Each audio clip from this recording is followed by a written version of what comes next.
대선에 관련해서도 예전과 달리 지금쯤 되면은 좀 뭐 필요하게 좀 떠오르는 사람들이 있어야 되는데 그리고 가상적인 인물들만 자꾸 떠오르고 투자해주기를 선호하는 거예요. 맞아요. 대표님 오늘 자리에서는 어떤 분야? 아니 그러니까 오늘은 뭐 처음 만나는 건데 뭐 지금 여기서 사장님도 참여 하세요? 언제부터 저는 언제 했는데 유리재단 기업들이 펀딩을 그런 문제를 얘기를 하면 골치 아프니까 그런 거라 이러는 거니까 교수님 기자분들 자주 못 만나시나 봐요. 공부하면서 나는 만나봐요. 만날 때도 뭐 헐얘기도 없고.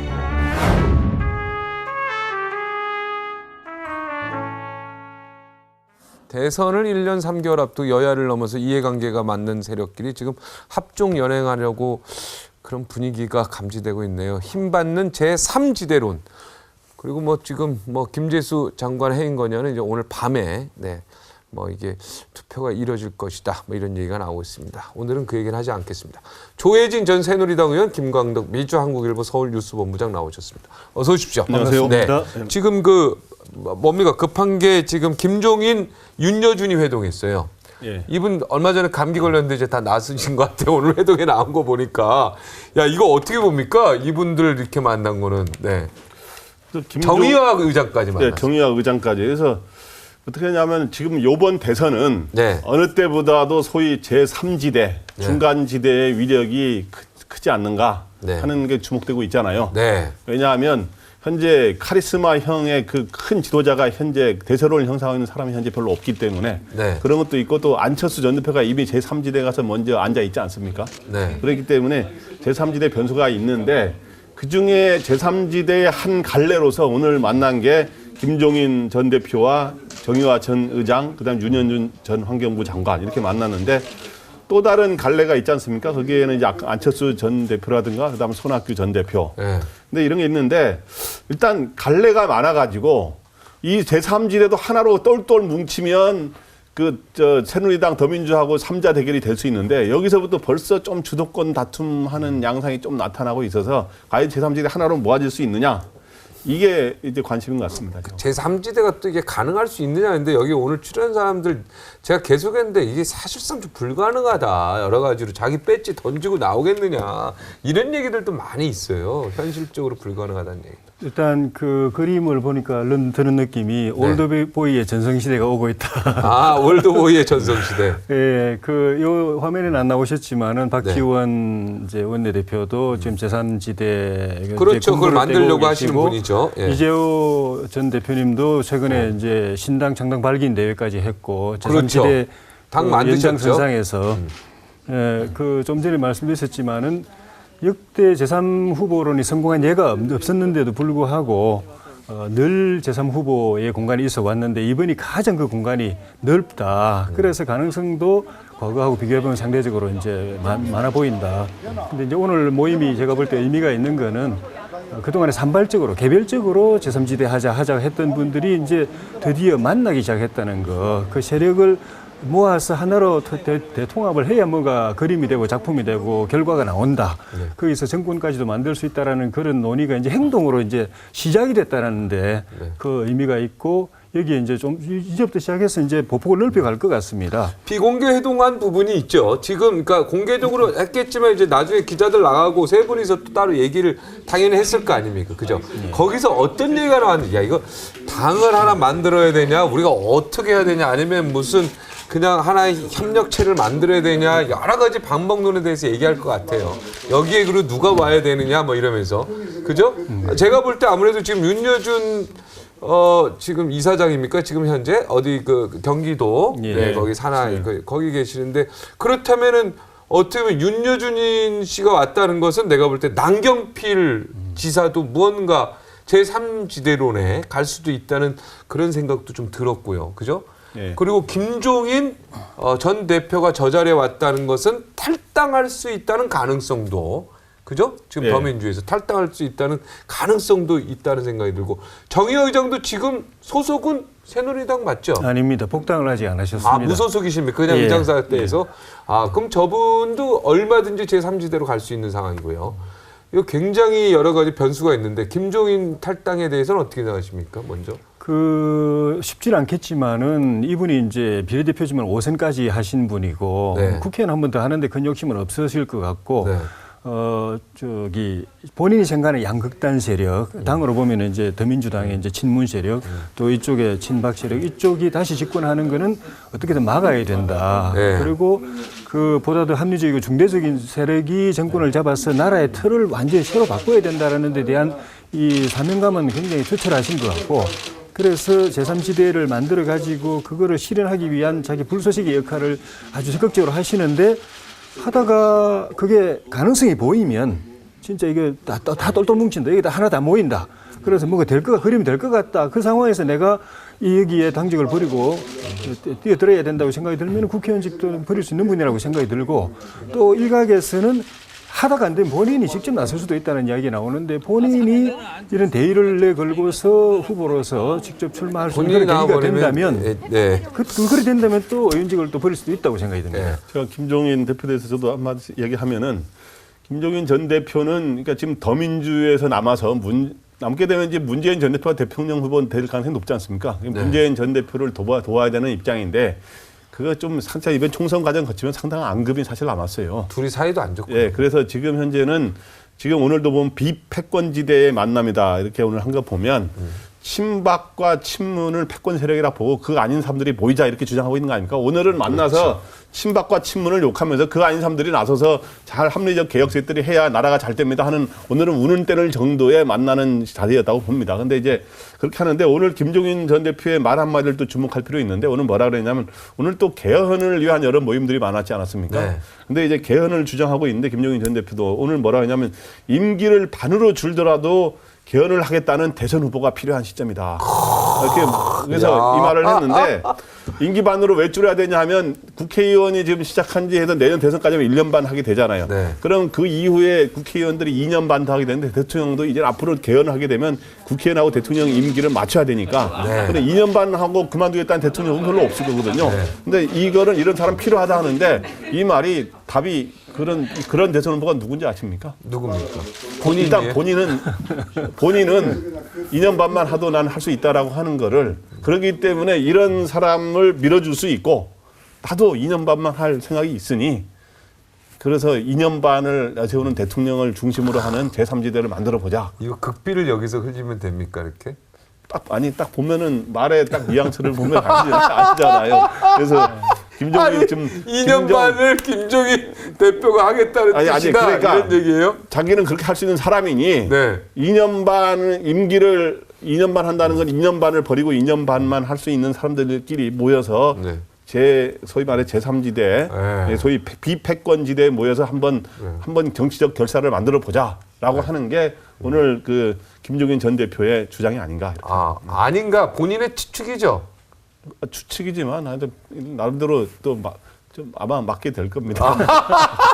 야, 굉장히 위험한 발언인데 같은 생각이십니까? 예, 그 가능성 없지 않다고 생각이 듭니다. 2년 반만 하겠다, 내가. 오늘 이분이 구체적으로 그 개헌 권력 구조까지 이야기했습니다. 내각제 해야 된다고 딱 먼저 이야기하고 선언하고, 의원 내각제요? 오늘 그 개헌 모임 창립 대회에서 그 기조 강연하면서 내각제 해야 된다고 이야기해놓고 나서 좀 전에 말씀드린 그 2년 반 이야기를 했는데, 저는 그 개헌도 사실은 개헌하려고 한 이유가 패권적 정권이 그 제왕적 통치를 하게 되면서 서로 맨날 치고 물고 뜯고 싸우고 하면서 나라가 엉망이다, 정치도 죽었다, 이런 거거든요. 네. 그리고 제3지도론도 마찬가지고 양극단 세력이 잡으면 안 된다, 나라가 계속 어려워진다. 이 점에서 접점이 있어가지고 제3지대 외치는 분들이 개헌 주장하는 쪽에 또 많이 와 계세요.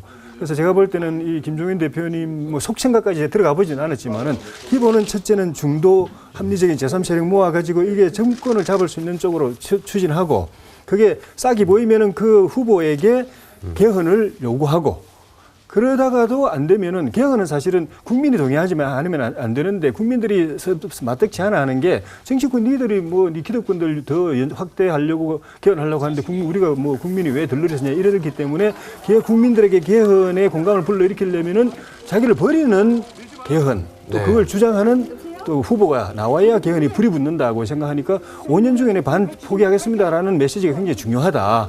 그래야 국민들이 공감하고 아 얘들은 권력욕이 없고 나라를 위해서 정말 나라의 기본 틀을 바꾸려고 개헌하려구나 하고 동참할 것이기 때문에 그게 중요하고 필요하면 할 사람 없으면 내도 할 수 있겠다는 그 생각도 하실 것 같아요. 의원내각제 2년 반 하면 대선 후보들 다 여기 안 갈 것 같은데요. 제가 대선 후보면.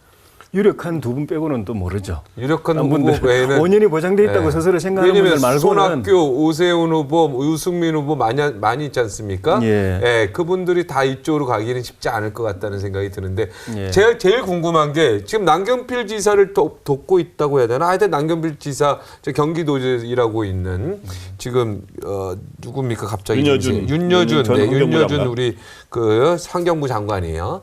지금 여기에 나왔다는 얘기예요. 예. 그러면 어떻게 보면은 친박을 뺀 비박 세력들도 제3지대로 모일 확률이 있다는 걸로 나는 볼 수 있다는 생각이 드는데요. 일단 좀 전에 말씀드린 그런 그릇이 얼마 정도 커지고 이게 공감대가 이렇게 형성이 되고 또 그 가능성이 어느 정도 엿보이느냐. 예. 그리고 그것이 남 지사가 지금까지 추진해온 또 윤여준 장관이 추구하는 그런 협치. 일방적 통치가 아닌 같이 힘을 모아가지고 서로 권력을 나눠가지고 그 국정을 운영하는 협치의 정신을 이 안에서 어느 정도 구현할 수 있을 것인가 이 가능성을 보고서 그런 분위기나 이 틀이 무르익으면 또 많은 사람들이 그중에 어차피 한 명밖에 안 되고 나머지는 안 되는 것이기 때문에 네. 참여할 수도 있죠. 조희진 전 의원 어찌됐든 지금 무소속이지만 예. 새누리당에서 이제 비박 세력으로 오랫동안 있었지 않습니까? 예. 그러니까 그분들이 나올 수 있을 것 같냐는 얘기죠. 그분들하고 대화도 좀 하실 거 아닙니까? 일단은 그 안에서 이런 원외위원장 말고 원내는 안 나오겠죠? 그거는 이 안에서 그 경선이 공정하게 진행되지 않고 예를 들면은 뭐 친박이 반기문 후보를 뭐 추대하기 위해서 만장일치를 강요한다든지 다른 후보를 주저앉힌다든지 아니면 그 후보에게 유리한 불공정한 경선 룰을 만들려고 무리한다든지 이래 되면은 어떻게 될지 모르죠. 아, 근데 그 어느 분이 와서 그 분열을 해본 사람이나 분열해 본다고 예. 민주당은 분열이 가능하지만 절대로 새누리당은 쉽지 않다 뭐 이렇게 얘기하는 분도 남경필 있어요. 지사라든가 유승민 의원 같은 경우는 지금 벌써 이야기를 했지만 일단은 제3지대 현재는 참여할 생각이 없다라고 이미 말을 했어요. 그런데 이제 그래서 이제 윤여준 전 장관이 여기 했지만 그 가교역을 할 가능성은 있지만 현재는 안 하는데 언제 그럼 지금은 안 하는데 내년에 새누리당 경선이 불공정하게 진행되거나 반기문 옛날도 보면 탈당하면 항상 경선이 끝난 뒤에 불공정 경선을 명분으로 탈당을 해왔거든요. 네. 옛날 이인재 후보가 그렇죠, 탈당할 때도 이해창 후보가 불공정 경선에서 딱 그리고 이제 당시 박찬종 전 의원도 그런 식으로 해서 명분을 내고 탈당했기 때문에 내년 대선 후보 경선 때까지는 탈당할 가능성이 없습니다. 그런데 경선 이후에 좀 뭔가 반기문이가 됐다든가 자기네 마음에 안 드는 사람이 됐을 때 친박 주도의 후보가 됐을 때 그럴 때는 탈당할 가능성을 배제할 수 없는 거죠. 항상 과거에 그래왔어요. 우리가 경선 보면. 과정을 잘 봐야 되겠네요. 예, 우리도 그 조 의원님도 그 전에 잘 같이 저도 취재하면서 봐왔지만 20여 년 동안 요즘 역사를 보면 항상 경선이 마무리될 때쯤에 그러나 끝난 후에 탈당하는 경우들은 있어 왔다. 네. 예.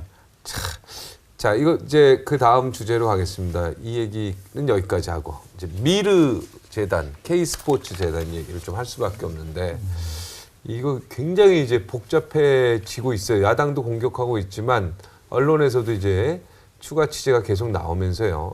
이렇게 청와대가 또 굉장히 이제 보호하려고 하는 부분에 대해서 국민들의 여론은 심상치가 않습니다. 네, 어떻게 보십니까? 일단 그 미르하고 이제 K재단, 미르재단, K재단은 일단 좀 세 가지 점에서 우리가 이제 의문점이 있는데 첫 번째는 그 재단이 왜 이렇게 대기업들이 짧은 시간 내에 두 재단 합쳐서 아마 770몇 억인가 이제 모았거든요. 짧은 시간 내에. 아주 한 달도 안 되는 시간에. 대기업들이 이렇게 짧은 시간 내에 소위 창조 경제와 관련된 문화와 체육 사업을 이게 뭐 지원한다는 근거로 해서 출연했는데 짧은 시간 내에 이렇게 자발적으로 이렇게 모금할 수 있느냐 하는 그런 의혹이 있는 거고 여기에 이제 청와대라든가 비선 실세가 혹시 개입했느냐 하는 의혹이 자발적으로 할 수 있다고 보십니까? 그 일단 언론사에 오래 계셨지 않습니까?